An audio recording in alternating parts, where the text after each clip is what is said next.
Did you know that two F1 drivers have failed a drug test in the sport? These feats belong to Thomas Enger and Frank Montagne. While the title is a little misleading, as both didn't test positive during their time in Formula 1, they are both to this day the only drivers who have competed in F1 to have failed a drug test. Beginning with Thomas Enger, and he started his career in 1992 entering the Ford Fiesta Cup in his homeland of Czech Republic. He would actually use his own money to fund his entries over 3 years in the same competition, before making the leap in 1995 to compete in the German Formula Ford Championship. He was solid and finished third for the season. Again in the German Formula Ford Championship for 1996, Enger would further improve and was the best driver on the grid as he went on to clinch the championship and earn a promotion into German Formula 3 for the 1997 season. While Enger would be relatively consistent in finishing in the top 10, he was never able to finish above 6th in any race, as he had to settle for 12th with 30 points. Enger would struggle in the 1998 German Formula 3, only scoring on 2 occasions, but despite the drop in form, he was gifted a drive with Autosport Racing in the International Formula 3000 for the final 5 races of the season. He continuously improved in just about each of these races to where the Czech driver would score a point in the final round and secured a full-time seat in 1999 for WRT Finna. Enger got off to a horrible start, not even being able to qualify for the opening 2 races. He would mainly be a lower midfield runner, with an outlier being a marvellous second place finish at Magny-Cours. This was all he needed to finish 11th overall and finish a bit higher than what his true season performance may have indicated. Jumping teams to West competition for the 2000 International Formula 3000 season, Enger would be an inconsistent driver, but did improve in the second half of the season with 3 points finishes in the final 5 outings. This included a win at Hockenheim. The good second half secured 6th in the standings and was comparable with the likes of Mark Webber and Fernando Alonso. Thanks to Enger's Coca-Cola importer supporting him and his new team Nordic Racing, Enger was marked as an early title contender in 2001. He would have a stretch of 6 races where he would obtain 5 podiums, with 2 of these being for victories and put him right there in the championship hunt. He would fail to score a podium in his final 4 appearances and missed the final race of the season as Justin Wilson ran away with the title and Enger had to settle for 3rd. Enger missed the final round of the Formula 3000 season as he was caught up to Formula 1 and raced for Prost for the remaining 3 events to replace an injured Luciano Berti.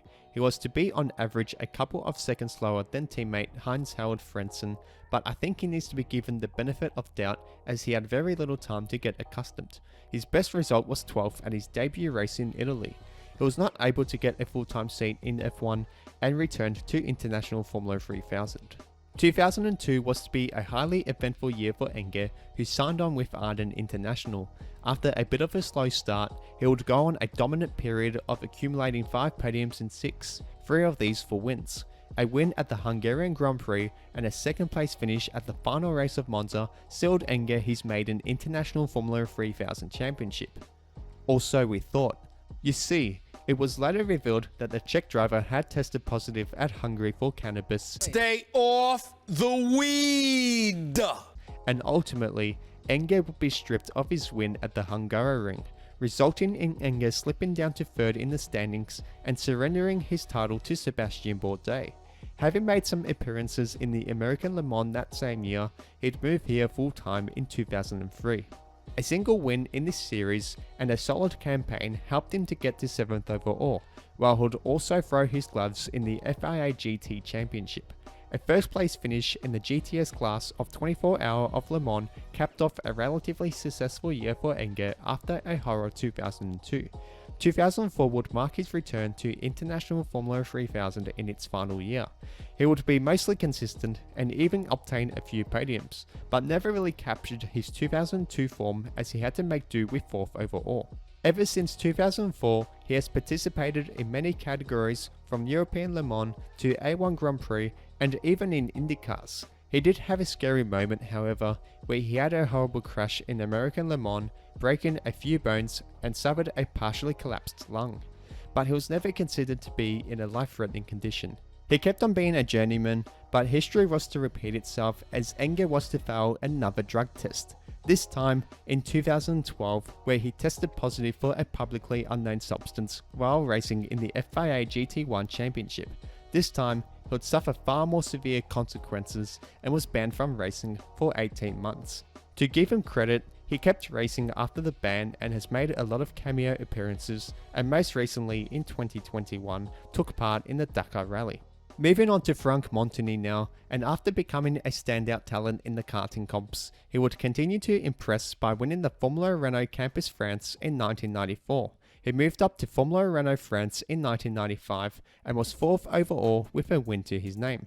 An injury-riddled 1996 in the same category saw Montagne miss half the season, but despite this, won 2 races and was still top 6 in the standings. A berth in French Formula 3 awaited Montagne in 1997, and he showed signs of being a polished driver early on, winning 4 races and showing a lot of poise as he finished 4th in the standings. Additionally, his only appearance in the British Formula 3 that year saw him earn a podium at Spa. He was on fire in the 1998 French Formula 3 season in its initial stages, as he won the first 8 races and looked set to dominate. Unfortunately for the unsuspecting driver, Belgian hopeful David Salins would run him down, and Montagne's 10 race wins would not be enough as he lost the championship by just 3 points. He also competed in his very first Le Mans race in '98 before securing an international Formula 3000 drive for Dames in 1999. While this may have not been reflected in the standings, Montagne was a regular in the top 10, but only the top 6 scored points, so Montagne often missed out on scoring points despite their consistency. A highlight from the season was the French driver scoring a podium finish at Hungary, as he would finish on 6 points overall. Funnily enough, this was the same amount of points scored as Thomas Enger. The year 2000 was not a good one for Montagne, as he wouldn't improve and if anything, declined a bit. While he did score 5 points in 6 races, the final 4 rounds for the season saw him struggle and never finish above 12th, as he saw himself barely scrape into the top 15. He'd move into the World Series by Nissan, and he would rediscover his lost form, accumulating 8 wins as he comfortably added another title to his belt. Instead of moving into another category, he'll try to defend the championship again in 2002. He was valiant in his defense against main rival Ricardo Zonta, but the Frenchman would run out of steam as Zonta prevailed, thanks to the Brazilian winning 5 of the final 8 races. With redemption on his mind in 2003, Montagne would be a man possessed, as he went on to win 7 out of the 9 in the first half of the year. His lead was just about unassailable from then, but still added 2 more wins to the tally. A total of 11 podiums meant that Montagne won the championship by over 100 points. Renault were convinced by his performances and gave their compatriot a test driver role for Renault and drove on Friday in the 2003 French Grand Prix. He was the 3rd driver in the 2004 and 2005 season and took up an important role developing the GP2 series as the chief test and development driver. He then also took up a good opportunity to be the 3rd driver for Jordan at the 2005 European Grand Prix. Newly formed Super Aguri picked him up as the 3rd driver in 2006, and after Yuji Ide's sacking, Montagne finally got his shot in Formula 1, albeit with a backmarker. As expected, his performances reflected that of a backmarker, and therefore couldn't do better than 16th, with 4 out of his 7 races ending up in retirement. He would be demoted mid-season for Sakon Yamamoto. He did stay with the team as 3rd driver temporarily, and during his F1 tenure for the year, did come 2nd in 24 Hours of Le Mans, a feat he would achieve again in 2009. He did some testing for Toyota in September 2006 and was confirmed as test driver for 2007 and 2008. He would also participate in a one-off test for Force India late in 2007.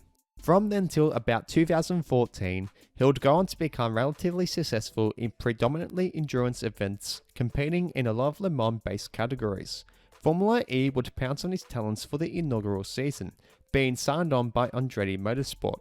He impressed in the first ever race, coming in 2nd.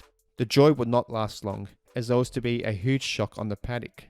Montagne tested positive to cocaine at Malaysia and was banned for 2 years as a consequence. He would never race again. Who was on crack? In 2017, Montagne made his return in the public limelight and became an analyst on French TV.